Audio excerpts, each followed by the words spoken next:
Cooperation is a key request within organisations. Within small teams, it tends to work well, but it gets more challenging when you're trying to get other sections or divisions to cooperate with you. This is where our people skills comes into it. We need to know what are the communication approaches which will have the highest propensity for success in getting cooperation from others. Often these types of soft skills are the things not taught in schools, colleges, or in-house company training. Hard skills always get the glory, but the real work of moving organisations forward comes down to getting the people to move, and that is where these soft skills really start to apply.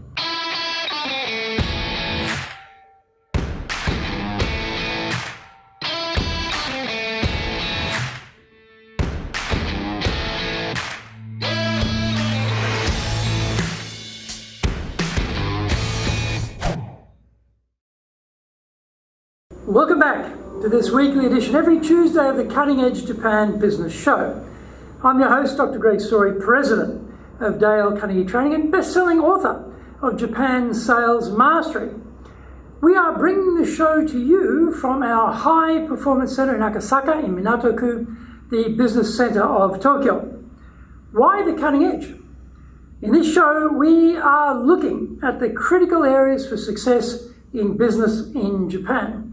We want to help advance everyone's thinking so that we will be at the forefront, the cutting edge of how to flourish here in this market. This week's show is rather special as it marks the first anniversary of the show. Thank you for viewing the show, and I hope the show is providing value. Before we get into this week's topic, here is what caught my attention lately. In the late 90s, Japanese computer game developers dominated the industry. Western games caught up, and when Forbes listed the best-selling games in 2017, only 3 Japanese games were listed. What happened? The trigger was when the Xbox introduced a Windows-based development environment. Japanese developers started to lose ground because they were not used to working in a Windows environment. The Japanese developers were used to working within proprietary formats like PlayStation 3, the PS2 and the Sega Saturn. Japanese developers not being adept at working with PCs, the shift to Western game maker domination started. In other news, the Japanese government is promoting their flying car project. Electric drones booked through smartphones pick people up from office rooftops, shortening travel time and reducing the need for parking and reducing smog.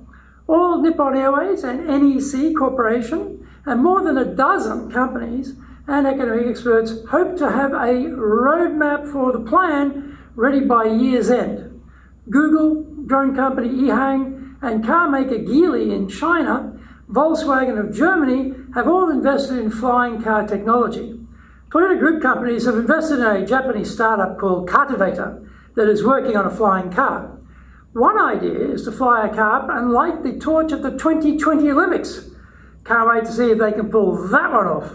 Fumiaki Ebihara of the Ministry of Trade and Industry is the flying car chief for the government. He was quoted saying, "This is such a totally new sector. Japan has a good chance for not falling behind." I wonder how many other governments have a flying car chief working on this sector. This is episode number 52, and we are talking about upping the team's care factor. Soredewa ikimashou, so let's get going. Not my circus, not my monkeys. This Polish proverb made me smile. A handy phrase whenever the needle on the ridiculous meter is hitting red and overloading. While it serves as a great smarty pants one-liner, it actually invites some reflection on the difficulty of getting people and teams to work together.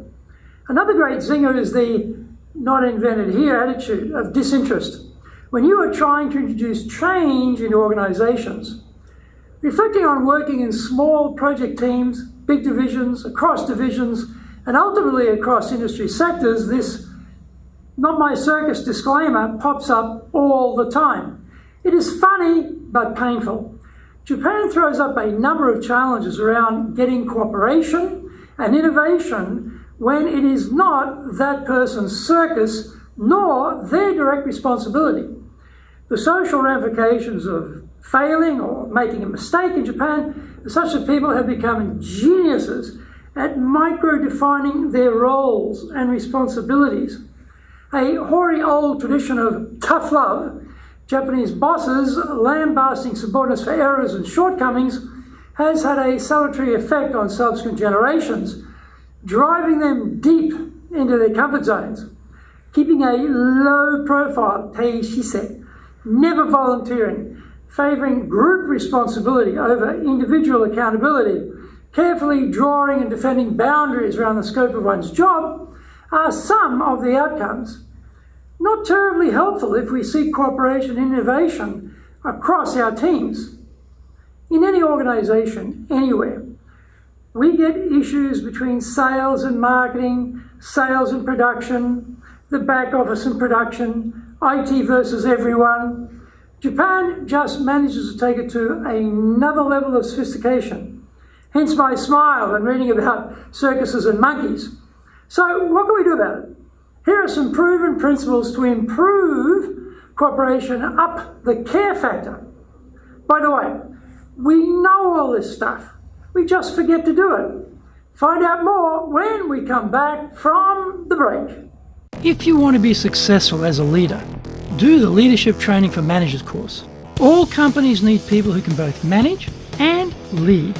Leading people screams out for real skills in communication, dealing with all different types of people, being excellent at innovation, planning, delegation, handling mistakes, doing performance reviews really well, and inspiring and motivating the team.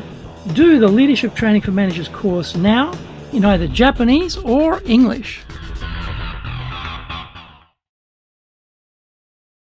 If you want to sell more and do it more easily, do the Sales Advantage course. If you can't build trust, no sale. Can't design excellent questions to understand the client's needs? No sale. Can't present the solution convincingly? No sale. Can't handle objections properly? No sale. Can't close? No sale. Master the sales process by doing the Sales Advantage course now in either Japanese or English. Welcome back. The first idea is arouse in the other person an eager want. We become so preoccupied with what we want, we are blind to the perspective of the person whose cooperation we seek. Our Western communication skills are often skewed to strength of will, to pummel the other party into submission to our predilections, rather than through persuasion. A handy related principle is talk in terms of the other person's interests.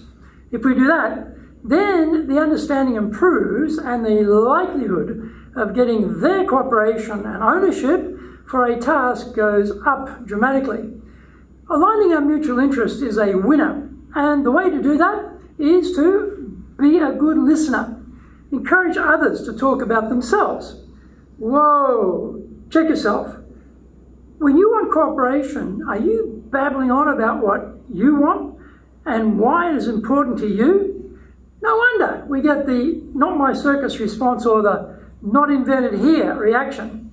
When we really listen to others, we can find more points in common and construct a better base on which to build a joint effort. The word listening glides easily across the tongue, and real listening, though, takes serious work. Are we actually good at listening? Be honest. Usually we are rubbish and all need to improve in this area. Two principles that work well in tandem are: try honestly to see things from the other person's point of view and let the other person feel that the idea is his or hers. The latter idea is not about manipulating people. Rather, when we have a sense of their situation, values, aspirations, fears, and concerns, we are better able to find the most convincing argument to support a line of action. We can frame the context of the decision in a way that they can more easily identify with it. If we give people a big enough why, the what and how flow naturally. The point of that context, that why, is often so strong they recognize it themselves and come to their own conclusion which agrees with ours. That is good communication and persuasion skill, not brute force or skullduggery. All of us are being driven to do more, faster with less. Cooperation, ownership, accountability, innovation can be won. Use these principles and enjoy the payoff. Some action steps. 1. Use these principles. 2. Arouse in the other person an eager want. 3. Talk in terms of the other person's interest. 4. Be a good listener. 5. Encourage others to talk about themselves. 6. Try honestly see things from the other person's point of view. 7. Let the other person feel that the idea is his or hers. The Cutting Edge Japan Business Show is here to help you succeed in Japan. Subscribe on YouTube. Share it with your family, friends, and colleagues. Become a regular. Thank you for watching this episode, and remember to hit the subscribe button. Our website details are on screen now.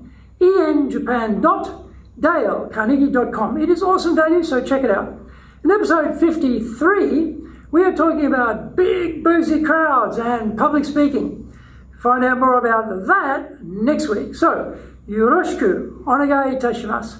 Please join me for the next episode of the Cutting Edge Japan Business Show. We are here to help you, and we have only one direction in mind for you and your business, and that is up.